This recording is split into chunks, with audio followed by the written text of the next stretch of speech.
G'day, I'm DK. And I'm Ardeet.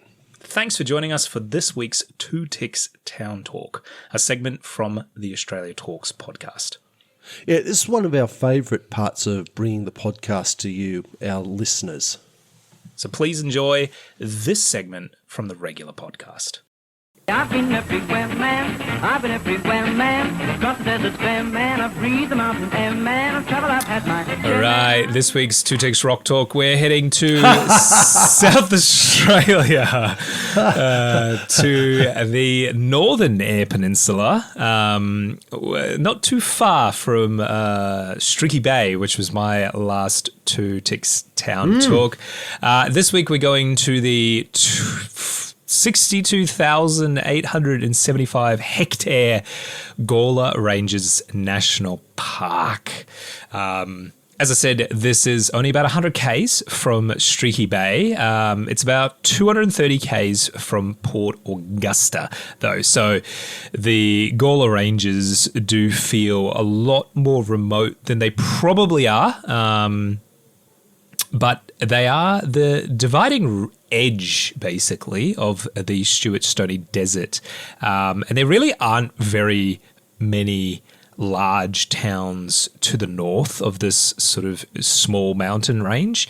And if you actually look at the map, it's remarkable how clearly you can see the dividing line from above. It's basically a hard line where you can see farmland and civilization to the south, where there's quite a lot of small towns, agricultural areas, and sort of sleepy coastal villages.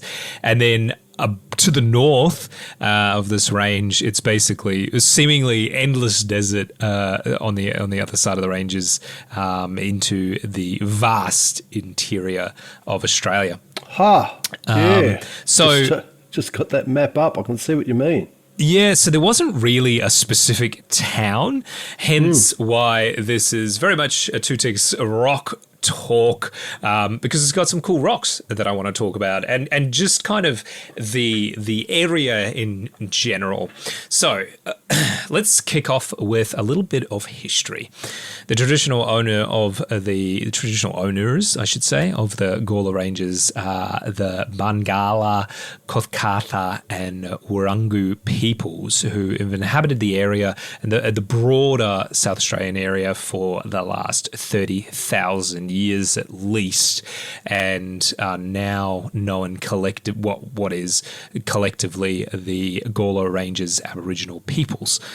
As we've seen time and time again, pastoralism displaced Aboriginal people from their traditional farmlands, with unfortunately, many of them going to the government depot at Fowler's Bay and others to Port Lincoln on the Eyre Peninsula. And of course, there was quite a bit of conflict between the pastoralists and the local Aboriginal people as well.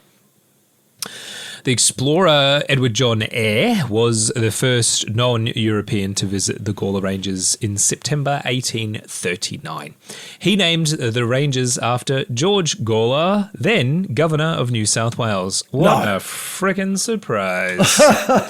Wow, named a thing after his boss. Wow. Colour me shocked.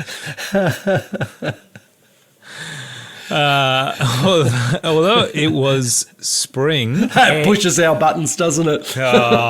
So for anyone just tuning in and hasn't quite listened, there's a lot of stuff here in Australia and elsewhere in the world. It's not limited to Australia. That was named after people they were trying to curry favour for, basically. And it's kind of annoying because, quite frankly, George Gawler might have been a great governor of South Australia. I have no idea. Although he could have been a monster. I don't know. But this mountain range is named after him nonetheless. Although it was spring at the time he was there, Eyre found difficulty trying to locate water, even under the very high rocky ranges. It was in the southern Gawler Ranges that Eyre first saw Stuart's desert pea, Swansona formosus, and he called it a most splendid creeping plant and very beautiful. And I think that probably sums it up quite nicely, actually. It is a very beautiful plant, kind of weird looking, but yeah, it is quite striking.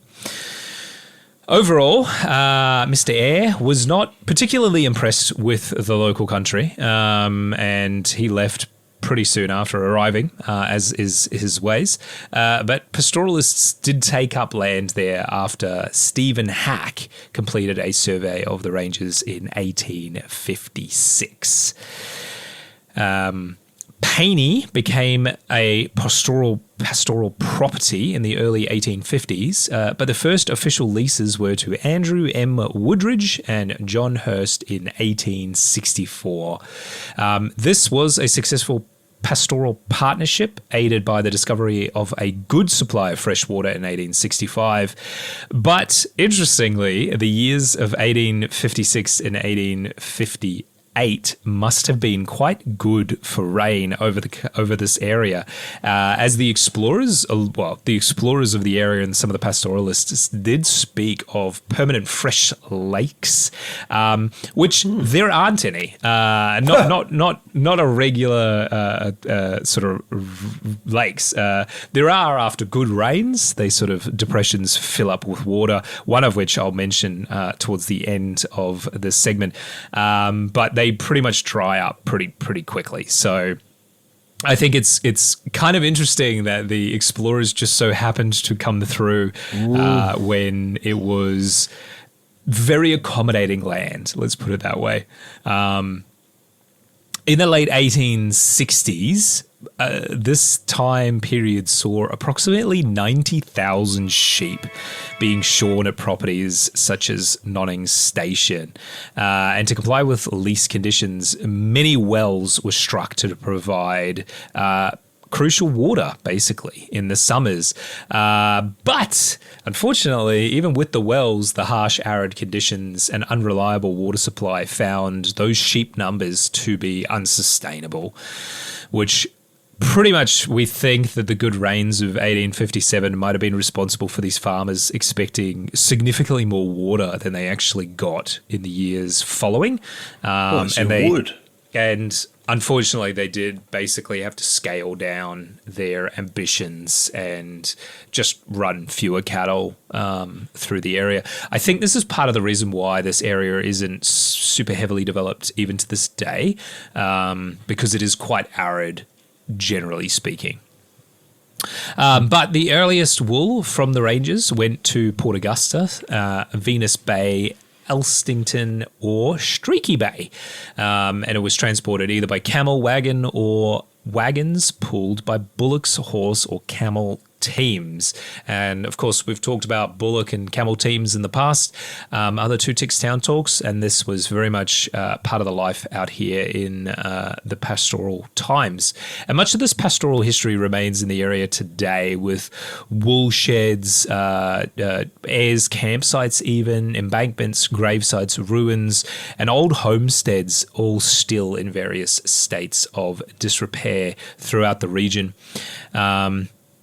And the South Australian government has actually preserved the old Paney homestead as a museum for visitors to learn more about early life on the land through this period, which is pretty cool. And it is open to the public, and I think it's free to visit as well. Okay. So if you go to the national park, I would strongly recommend popping into the old Paney homestead to check it out.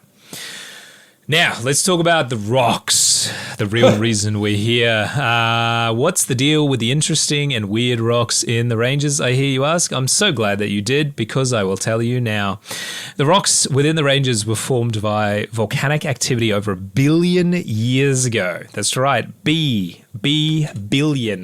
The current estimate is that approximately 30,000 cubic kilometers of predominantly rhyolithic and dritatic lava were rapidly extruded, and their eroded remains preserve one of the most volumistic felsic magnetic events preserved on Earth. In English, that means that a absolutely enormous amount of low viscosity magma was pushed up and out of Earth's crust, basically to form this mountain range. Wow. Unusually, the Gawler Ranges volcanics were also erupted at a remarkably high temperature, between 950 and 1100 degrees Celsius, which is 1,742 to 2,012 degrees Fahrenheit. This high heat and low viscosity resulted in some incredible geological formations as it rapidly cooled. Of our specific interest for this segment is an overabundance of pink granite, just because it looks pretty, and a natural amphitheater called the Pipe Organs. The pink granite is found throughout the national park, and it is particularly pretty, especially at sunset. There's some really beautiful photos that, of course, we've got all linked in the show notes, so you can have a look when you pull over out of your car and stop listening to this. Don't look and drive. But of course, a pink granite isn't unique to the Gawler Ranges, but the Pipe Organs, well, they're not exactly unique to the park, but it is a spectacular natural formation. Of course, I have included, like I said, photos in the show notes, and I think it was this one in particular. I'll get your live reaction to, if I send that to you. That first picture there is pretty stunning. So basically, the best explanation I can give you of what this looks like, they basically do look like pipe organs from like a cathedral that have been embedded in the side of the cliff. These are vertical columns of rock that are basically fairly uniform in shape, and they form like a polygonal pipes. These are very much almost identical in shape and size to the much more famous Giant's Causeway in Northern Ireland, and other parts of the world. Of course, these aren't unique to this park or even Northern Ireland. These are found actually all over the world, but they do sort of look like when you bite a flake. We've got a chocolate bar over here that's got a whole lot of wrinkles of chocolate, and you get that sort of effect. It is a very strange natural formation. Yeah. It sort of doesn't look like that nature would make something like this. Straight lines are so rare in nature, and yet you have this entire area just full of these straight lines and sort of. A lot of them are sort of octagonal shaped columns, and it sort of made. It's funny this how it does that, isn't it? You've had it in the ones when you've done the rocks octagonal. This is not the first time it's turned up. It isn't unique, but it's unique enough to be special, you know. So I would really urge you, because I feel like I'm not really selling this particularly well. I would urge all of our listeners to have a quick look at the show notes so you can actually have a look at some of the pictures, or just Google pipe organs South Australia or pipe organ rocks South Australia, something like that, and I'm sure the pictures will come up. To get to the pipe organs in the national park, it is about an hour hike from where you can park. And it does require good footwear and a reasonable level of fitness. It doesn't look like it's a particularly strenuous hike, but this isn't one to take grandma in the wheelchair to. Again, more information in the show notes, all about it, but just be aware that you want some decent shoes. Probably leave the Crocs at home. You know, have some lace ups. I don't think anything, nothing crazy. You know, just some like joggers or something like that would be fine. But just be aware, it's a little bit of an effort to get there to see it, which I think's cool actually, because it's more rewarding that way. And to round this off, as I said earlier about freshwater lakes that are brief and fleeting. There is also, to the northwestern end of the national park, there is the Ackerman impact structure, which sounds really awesome. But don't get too excited. The impact structure is deeply eroded, with its original size is actually currently unknown. And it's estimated that it was probably between 30 and 80 kilometers in diameter. The impact of it, yeah. Oh, God. Yeah. That's a big one. It was absolutely huge. The reason there's a 50 kilometer discrepancy in size there is because the event is estimated to have happened about 590 million years ago, and there's almost no direct visible evidence today of this particular event, other than there is a depression in the landscape that is the Ackerman Lake that fills up with fresh water when the rains come. It's not always full of fresh water, but there generally is some water in it.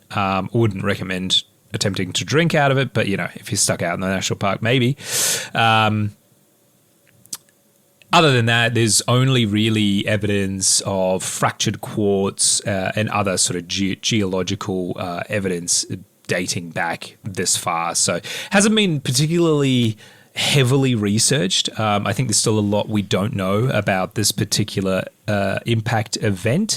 So if you're a geology student looking for a PhD subject, maybe get out there and I don't know, see if there was aliens or something.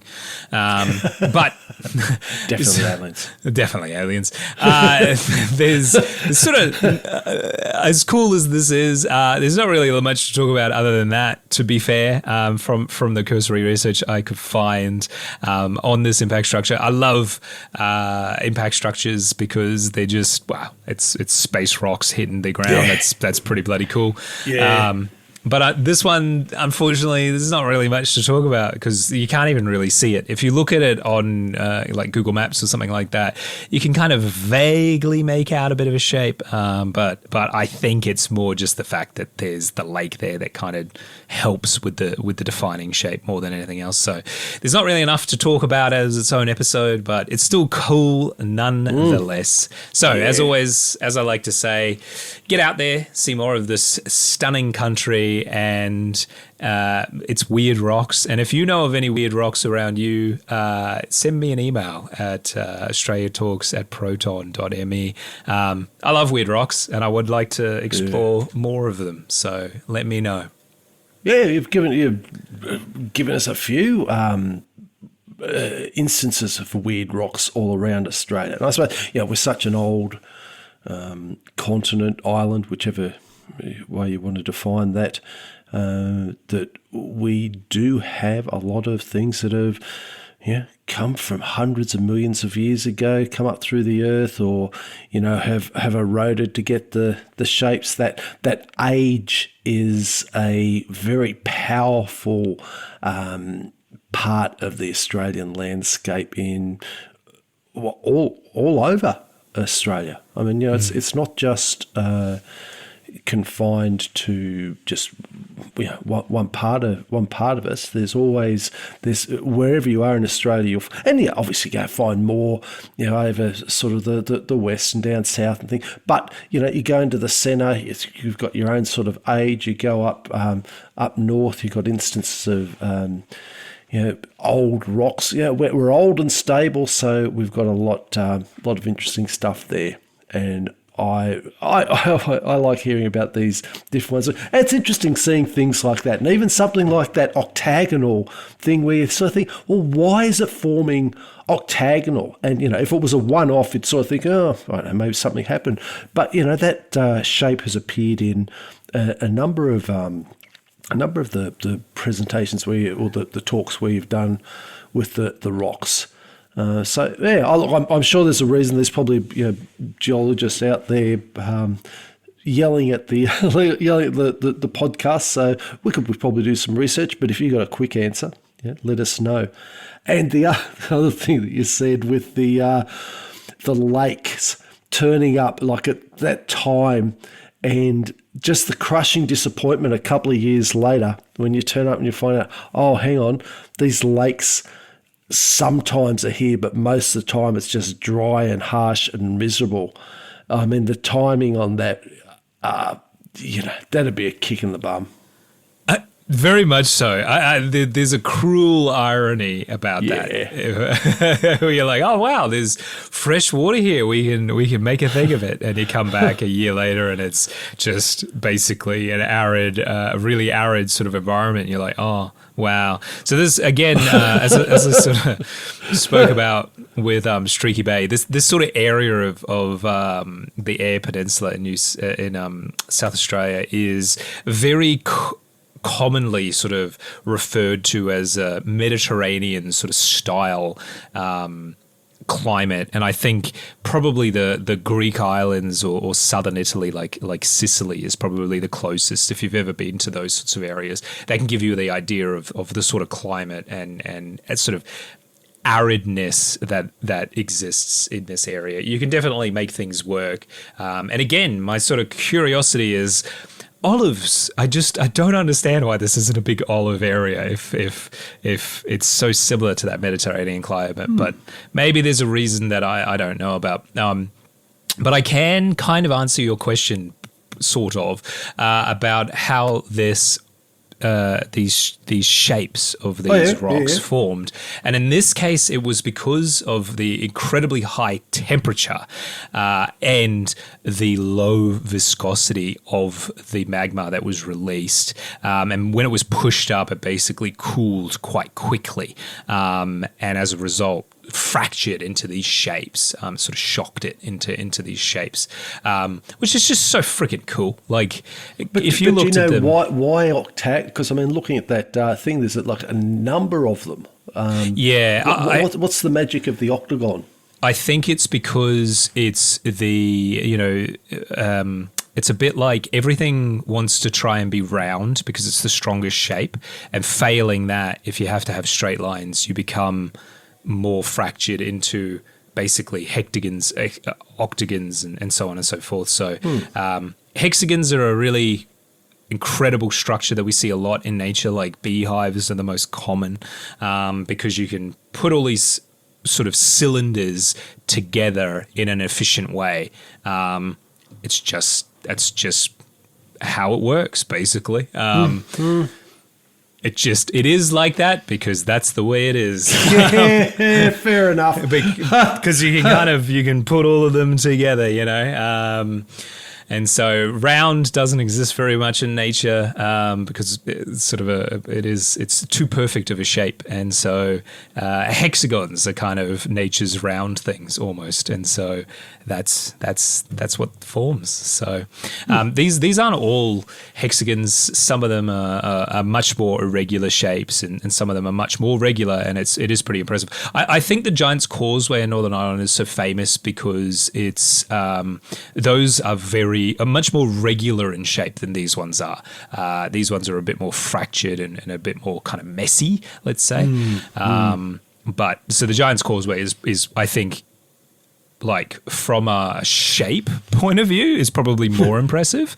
But nonetheless, I still think these ones are cool. The rocks here are also like much more pretty colors than the Giant's Causeway, which are all kind of like that very dark basalt rock, whereas these are, pinks and reds and yellows and all sorts of beautiful colors. So again, if you get out there, if you're an overseas listener and you're listening to this, it's kind of hard to get to this area on a reasonable time frame. You'd have to fly into Adelaide and then sort of drive from there. But don't let that stop you. I'd love to hear if any of you have been there or intending to go there.